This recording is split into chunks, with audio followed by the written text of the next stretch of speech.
for being such a wonderful audience and listening it to me. Tanisha, with that, I'd like to hand over it to you. Thanks. Wow, decoding 5G.zone. I'm convinced that it is and will be the zone for all of us to develop, the future skills, continue to innovate, and become the 5G technology workforce of the future. Thank you, Father, so much for sharing your wonderful insights. We did learn a lot. So moving on, I am honored to introduce Phil Ritter, who has spent nearly 30 years at a US-based Tier 1 wireless service provider, designing and deploying network core and transport systems, starting with analog cellular to 4G and now 5G. In his role as planning director, Phil led the deployment of the network core systems for the nationwide 4G LTE network in the US. And after a brief period of relaxation, he returned to the workforce, joining the Magma team as a community manager for the Magma Core Foundation and contractor to Facebook connectivity. Today, he will introduce us to Magma Open Mobile Core, the brain of your mobile network that connects people to the faster internet. A great opportunity for individuals to skill up, innovation up, in decoding 5G.zone on 5G technology and contribute to the Magma community. Phil, the floor is all yours. Thank you very much. Just one moment while I get my presentation up. I think this is the right one. With Teams, I lost the view of the whole screen. So can someone confirm that I have a single slide that says Magma Overview? Yes, correct. Yeah, thank you very much. I'm also going to apologize in advance. This presentation was scheduled at match time for my beloved Liverpool, and they are in the background for me, and I apologize for that if I give a little cheer or gasp or groan during the course of the presentation. And if anyone cares, I'll let them know what happened. I want to spend the day talking about Magma. Magma is an open source implementation of the 4G and 5G wireless network core. And I realized during the course of this opening presentation by Cotter that I probably need to set some context that wasn't included in this presentation. And I apologize for that, but I'll try to do it verbally here. My typical audience is a wireless industry insider audience, and saying the wireless core is an adequate introduction.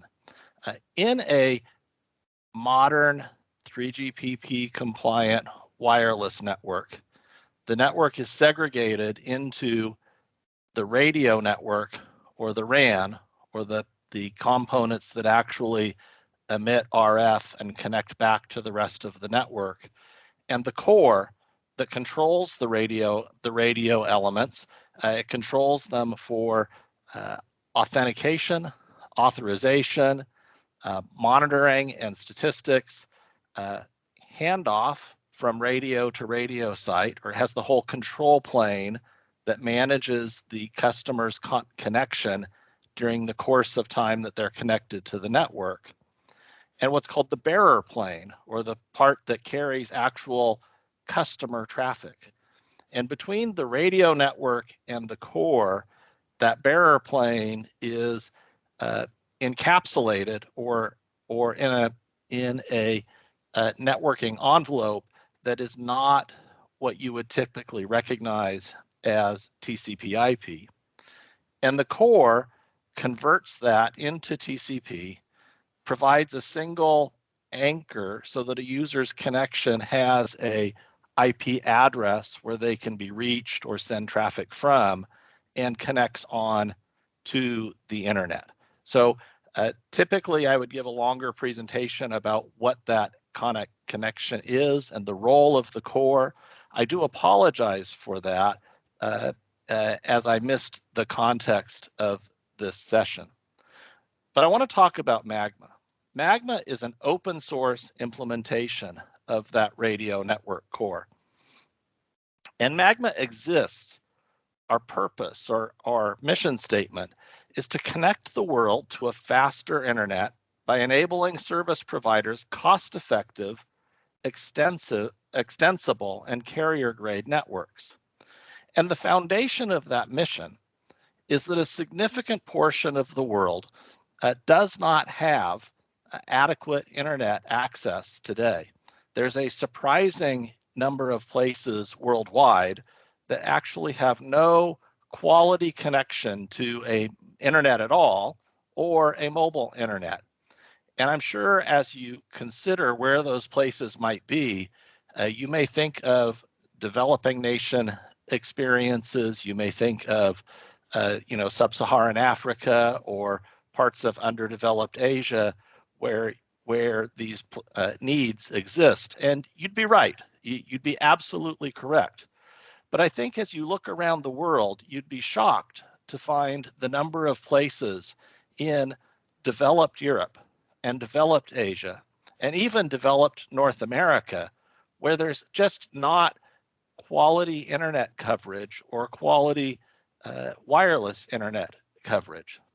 You especially find those in North America in rural communities like you find in the US upper Midwest, in Wisconsin, Minnesota, through the Corn Belt of the US. You find them in Canada through the northern parts of the country or the middle parts of the country that are very low density for population and have just not been cost effective for carriers or operators.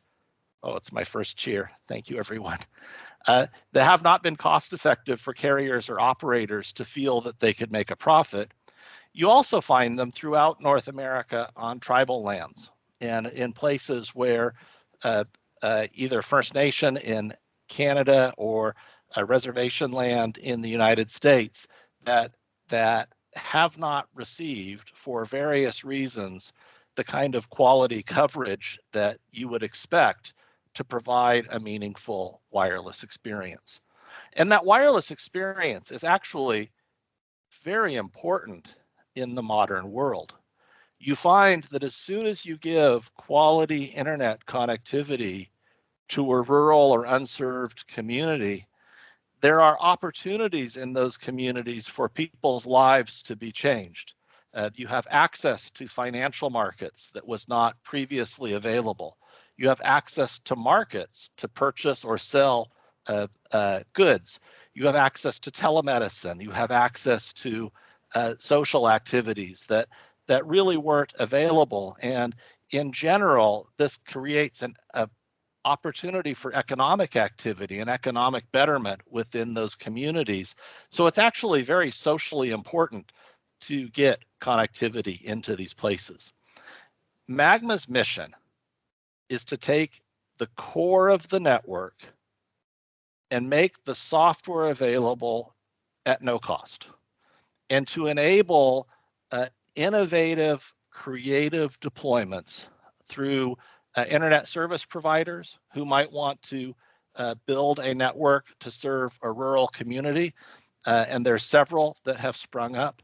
You may have companies that work with tribal nations so that they can build their own wireless networks. And we've worked with a couple of organizations that have done this through several of the underserved tribal nations in the Western United States, and very successfully.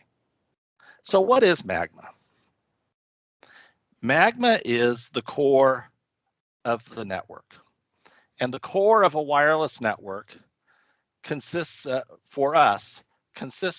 an access gateway, which provides the anchor points that I described to connect a radio network, radio assets to the core, to provide the functions that are required to manage that radio. And in the traditional 3GPP world for LTE or for 4G services, these are known as the serving gateway, the HSS, and the MME. We also provide the anchor for the bearer plane, which is called the PDN gateway or the packet data network gateway. Magma also provides managed Wi-Fi services so that you can offer Wi-Fi service to customers with access and authentication controls so that these can be delivered in a way that allows you to have a wide area of service for Wi-Fi. And we've been working to construct the 5G services that connect a 5G radio to the network. They are analogs of the 4G service with a AMF and SMF providing the user's session management and access management, and a UPF providing the bearer plane, and functions like an AUSF and UDM. And I'm using a lot of acronyms in this, but these provide the subscriber service description and authentication parameters. And the access gateway in Magma is intended to be delivered in a distributed fashion. So the access gateway would be deployed near a small collection of radio sites. And it's also designed in a way that is highly scalable. It's designed to be very lightweight software, so it can run on a simple 4-core Atom-based processor that's distributed near the radio sites to keep the cost down. It breaks out the internet traffic directly from the access gateway rather than a traditional wireless network that would take the traffic to a central place. And it's built using modern, containerized, state-managed software, using many of the same methods that are used by hyperscale internet service providers like Google or Facebook or Amazon. Internally, it delivers a set of REST APIs that are standard and open so that you can interface with other systems to manage the gateway. And it provides what we call a federation gateway, which allows you to connect to more traditional wireless companies using their standard protocols so that we can handle inbound roaming and serve wireless devices that are from one of the traditional wireless carriers. Internally, Magma software design is split up into a collection of services that manage subscriber management, sessions, mobility, and manage the bearer plane or program the bearer plane to authorize users' TCP services. And these are standardized functions, whether you're implementing a 4G implementation of Magma, a 5G implementation of Magma, a Wi-Fi deployment of Magma, or a fully combined service that integrates all three of the access media. And the orchestrator is deployed common to all of them. It's the same orchestrator and the same federation gateway. And then when you implement either 4G services, which are indicated in blue here, or 5G services, the only thing that you have to change to implement the different service methods is in this interface that connects to the radios themselves. And this separation allows us to look forward.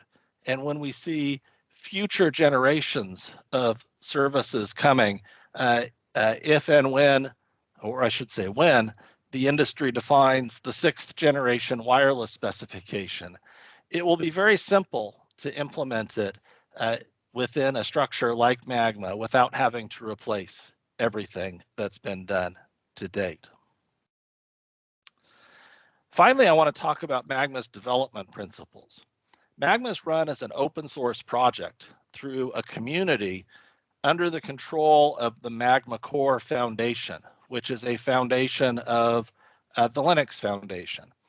Everything is done in public. Everything is done with open communication over a common Slack channel that's available to be viewed or participated in by anyone.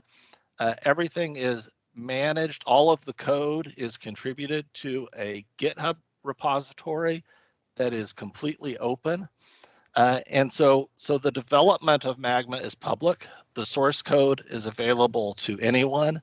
It's licensed under the most permissive open source license scheme that's available, which is the BSD 3-clause license scheme, so that the code can be used by anyone for most any application. The only thing that 3-clause really requires is attribution, so that you let people know where the code came from and who the copyright holder is. When we develop Magma, we are not trying to develop the full suite of potential software services or system services that's defined by the 3GPP specification, but rather only what's needed for real deployments. So we prioritize our development based on actual use cases of actual users who are driving deployments of Magma. So we've significantly subsetted what's needed for a fixed wireless implementation of services, which has been our first set of deployments. Private 4G and 5G deployments, like Cotter talked about within industry, as our second priority, and moving towards full mobility services or public services that you would offer that are fully mobile and you would recognize as a wireless network today. But even with that limited use case, we're committed to rapid iteration. We operate a fully agile deployment process built around 3-week development sprints within the project. So when new capabilities or new features are recognized as needed by the user community, we're able to implement them very quickly. And then a completely agile, continuous integration process that allows us to do rapid software delivery, and a set of capabilities within the software that allows us to do upgrades to existing systems in a near hitless or a managed outage method, which can allow us for very rapid upgrade and deployment. I've talked about a little bit about what Magma has delivered. Really, if we're looking at roadmap of features and capabilities, a lot of what's coming into the fourth quarter of 2021 are 5G services, and our focus has been on delivering 5G fixed wireless access capabilities, and the partners at Wave Labs have been key players in getting that development ready for us and preparing to be able to deploy 5G fixed wireless access services with a couple of field trials going around worldwide. So I won't spend a lot of time on the roadmap at this point, but what I really want to get to, and I've clipped it out of this presentation. So I'm going to stop sharing momentarily and go to a different presentation. So give me just 1 minute so that I can get there. While you're doing that, Phil, we are really thankful for your support, and we are really excited locally here in Canada, to upskill individuals on Magma in our Testoper community. Thanks a lot. Looking forward to it. Okay.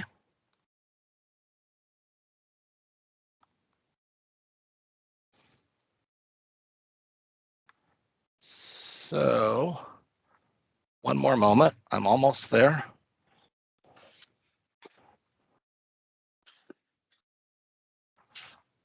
So I want to share real quickly this slide, which is an invitation to join the Magma community or participate or even just observe the Magma community as we develop. And I'll leave this slide up for a minute. It's got a couple of key links on it that you may want to take a look at.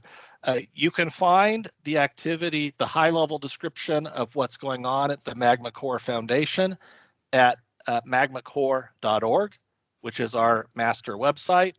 And there's links to all of the rest of this that you can get to from there. However, I'll shortcut that for you.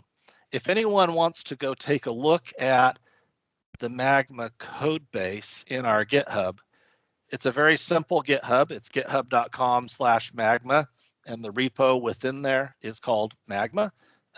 Very creative naming.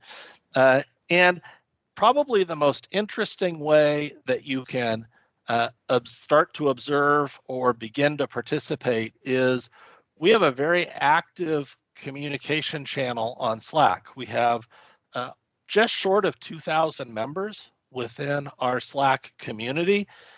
Probably 100 of them are active on a daily basis with various messaging on issues related to deployments, issues with our CI system, issues with the development process, where you'll find Cotter active talking about the 5G development. And that Slack channel has a open public join link. Anyone is able to join that, and you will find that link at slack.magmacore.org. And we would welcome you to come take a look and begin to participate with us. And I think I've talked over that long enough for people to get those links. So I'm going to go ahead and close my presentation and hand it back to the test operator team.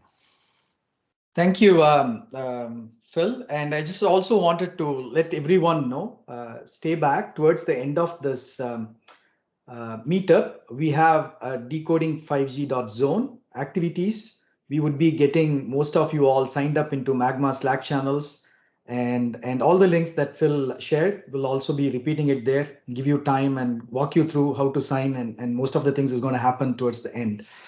So let me share the screen for our great facilitators. Just a minute. All right, over to you, Tanish. Jaspreet. A huge thank you to Phil for your insightful presentation on Magma. So now let's move on to learn a little bit more about the testopper community. So testopper is often appreciated as an open community and a people-led grassroots movement. Jaspreet, do you mind explaining what these terms mean? Yeah, sure, Tanisha.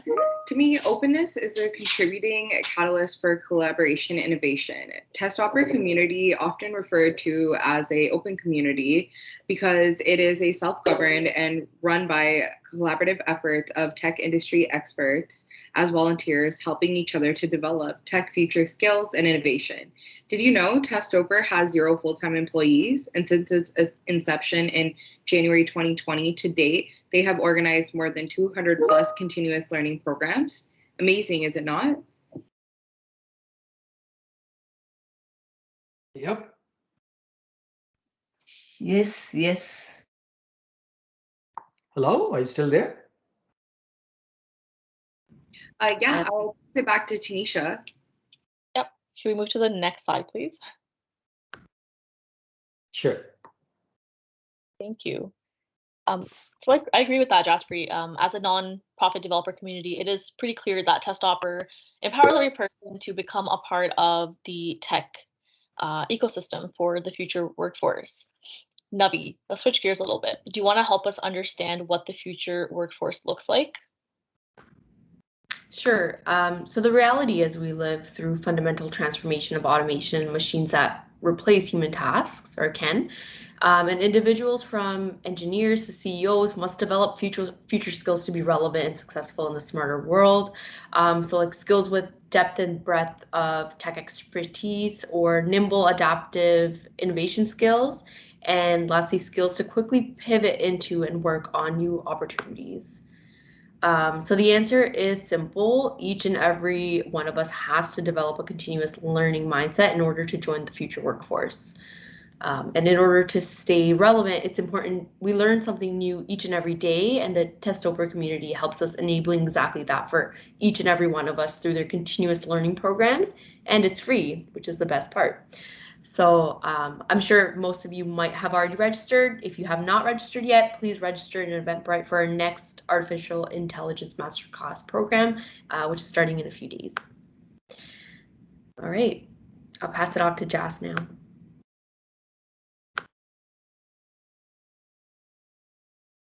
Thanks, Navi. Okay, so thank you, Tanisha and Navi. Sorry, could we get the next slide, please?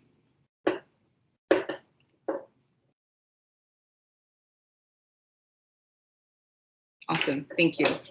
Okay, thank you, Tanisha and Navi. I want to take this opportunity to recognize and say thank you to all of our Testoper community sponsors year to date. Thank you for always being willing to support cash sponsors, in-kind sponsors, and individual donors. And now I will pass it back to Navi. Thanks, Jess. So we're fortunate to have the City of Brampton as one of our main sponsors in the Testoper community. So thank you, Brampton, for your continuous support. Having said that, I'm privileged to invite Ines Rashid from the Innovation and Technology Department at the City of Brampton. Ines, the floor is all yours, but before you present, can you share why Brampton supports the Testoper community? Yes, absolutely. Thanks so much for the opportunity. Just turning on my camera there. Yeah, so great to be here. Thanks, thanks team. Thanks to the presenters. Thanks, Kader. We're a great supporter of Testoper in the community and the events that you guys hold. They prove great insights, and honestly, I've been learning so much. Thank you, Kader, for that overview of 5G. Kind of picked up a couple of things that were in my mind, but I haven't had the chance to fully understand. I'm gonna share screen real quick, if that's okay. Please, and you need to, you need to help Phil and me to help you guys with 5G using Magma. That's the message. So you got to go back to the sure. Brampton. I'm just joining the Slack right now, actually. Yeah, there's great innovation that's happening with 5G, especially in downtown Brampton. Yeah, it'd be great to kind of envision how that could be, through like cross collaboration with startups that we have coming up in the Brampton Innovation District, which I'll talk about real quick. To give everybody a quick overview, I know we have some folks from the US over on the call as well. Brampton is located in what we call Canada's Innovation Corridor that stretches from Toronto to Waterloo. This is a 112 kilometer stretch that has 30% of Canada's university students, 5,200 tech startups, and 15,000 tech companies, and over 250,000 tech workers. So our vision for Brampton is to create an international destination for innovation tech companies to build and grow. The way we came about doing this is through a startup mindset. So we wanted to attract startups and entrepreneurs. So we went through 3 stages of validation, piloting, and scaling. The validation period included hosting hackathons, taking part in events like this, and community coffee and code startup weekends, and these continue to happen to this day. We then piloted an incubator called the Brampton Entrepreneur Center, and we saw 400 plus new entrepreneurs sign up to that space. And then we began scaling. So we brought in different incubators, such as the Ryerson Venture Zone, the Beehive, the Rogers Cybersecure Catalyst, which is a center for innovation in cybersecurity. We brought in the Brick Center, which is a clean tech incubator that covers the Peel region in Canada. So all these different incubators we housed in different spaces in downtown Brampton. In the back there, you see that train goes from Toronto to Waterloo. So there's easy access to the Innovation District. Our idea, every color-coded point that you see on this map is either an incubator, an accelerator, an education institution, a connection to industry or government. Our idea here is to create cross-collaboration and cross-work between all the different players here to create, an environment and ecosystem that helps facilitate entrepreneurship and startups. And this is where Kader, 5G can really play a part, whether through, finding use cases, working with the startups to find use cases for the technologies that you're trying to, that are trying to be promoted. I think that's the best way. And we are being approached like every day. One of the major telecoms recently approached us for an opportunity to help test out a pilot and whatnot. So we're very open. This space is home to 300 plus new startups, and they grow. Like every incubator I just mentioned, they have a cohort every 6 months or so with 10 to 15 companies coming through. So there's a lot of transient startups and entrepreneurs, and I'm sure we can find a way to kind of work together on this.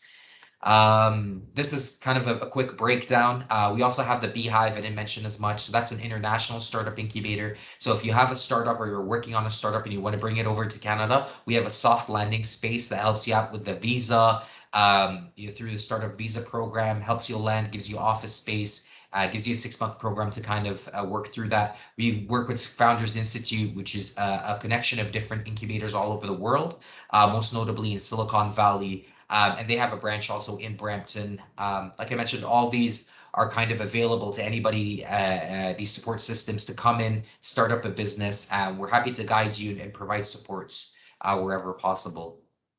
That's pretty much it. I don't want to take up too much of everybody's time. Happy to chat. I'm in the chat, so happy to kind of talk to everybody today. And if there's any opportunities to connect, be happy to do that. I'll drop in my LinkedIn as well in the chat there. Thanks, Cotter, and thanks, team. Happy to take questions as well if anybody has any questions. Thanks so much, Anis. Thank you very much, Anis, and continue supporting us. And even in this new initiative that we have started, Decoding 5G Zone, we would like to really cooperate with Brampton and see how we can leverage and help individuals to upskill. We call it a skill up and innovation up. And I know that there's been a lot of shortages in Rogers, in Brampton, right, as well, skill shortages. We should find a way to work through this together. Anis, I'm looking forward to it. Absolutely. We have the connections, and like you said, so one of our, this Rogers Cybersecurity Catalyst actually offers some classes in cybersecurity upskilling. It'd be great to kind of work with Testopper and Decoding 5G. Let's upskill talent in different ways. So happy to kind of engage in that conversation, see how that can work. Sounds really good. Thanks, Anis. Over to you. All right, so I think it's time for a 5-minute break now, Kader. So everyone, you have about 5 minutes. So if you want to be back around 11:14, is that okay? Yeah, that should be good. And then we'll start our next session from IBM. So please stretch, relax, and then be back for 11:14, everyone. Thanks. Thank you.